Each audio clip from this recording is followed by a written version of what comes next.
కాదు. Please conclude. ఎందుకంటే ఇప్పుడు వీళ్ళు ఒక కార్యక్రమం కూడా తీసుకుంటున్నారు, 50,000 సంతకాలు మొత్తం ఏదో 1,00,00,000 సంతకాలన్నీ చేసి పీపీపీ విధానం అంతా ఆపేయాలని 28 లోపు.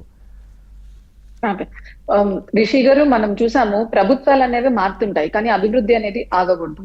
ఇంతకు ముందు మనం మాట్లాడుకున్నట్లు ప్రభుత్వం మారిన ప్రతిసారి మనం చూసాం అమరావతిలో కరకట్టను అనవసరంగా కూల్చేశారు. దాని తర్వాత కోర్టు చెప్పాల్సి వచ్చింది. ఒక ప్రభుత్వం పవర్ పర్చేజ్ అగ్రిమెంట్స్ ఇన్ని సంవత్సరాల పాటు మనం పవర్ చేసుకున్న దాన్ని కూడా వాళ్ళు మనం లాస్ట్ ప్రభుత్వం రద్దు చేసింది.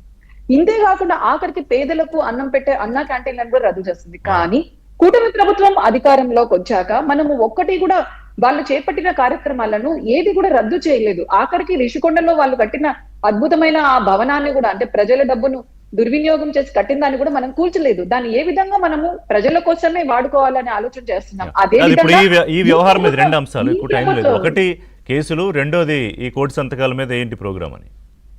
అదే నేను చెప్తుంది ఏంటంటే, కోటి సంతకాలు ఎందుకు సేకరిస్తున్నారు? మీరు సంపూర్ణంగా చేయలేదు. మీరు ఊరికే మొదలు పెట్టి ఆర్భాటాలు చెప్పేసి ప్రజలకు అబద్ధాలు చెప్పేసి 400 కోట్లు పులివెందుల మీద ఖర్చు పెట్టారు. బట్ ఏం ఖర్చు పెట్టారు అక్కడ? మీరు 400 కోట్లు ఖర్చు పెట్టి ఎంత అద్భుతమైన మెడికల్ కాలేజ్ మనం ఇప్పటికి కన్స్ట్రక్షన్ అయిపోయి మనకు పిల్లలు సీట్లు కూడా రావాలి కదా. నేను చెప్తుంది ఏంటంటే, సంతకాలు సేకరించండి. మీరు అసలు అభివృద్ధి చేయలేదు. మీరు 400 కోట్లు కాదు 1,100 కోట్లు ఊరికే ఖర్చు పెట్టారు ప్రజలను మాయ చేయడానికి. కానీ దానికి సంతకాలు ప్రజలు సంతకం చేస్తారు తప్ప మీరు ఇవ్వాలంటారా? వాళ్ళు సంతకాలు సేకరించాల్సింది ఇందే. మేము ఏమీ అభివృద్ధి సంతకాల సేకరణ ఏముందిలే, కార్యకర్తలందరూ వాళ్ళ కార్యకర్తలు పెడితే అయిపోతాయి. కానీ బట్ కేసుల విషయం మీద మాత్రం మీ ప్రభుత్వం ఏం చేస్తుందో నేను కూడా ఎదురు చూస్తున్నాను. థ్యాంక్ యూ వెరీ మచ్ అండి బ్రేక్ఫాస్ట్ న్యూస్లో పార్టిసిపేట్ చేసినందుకు. ఇదే వాళ్ళ షో. మరి అప్డేట్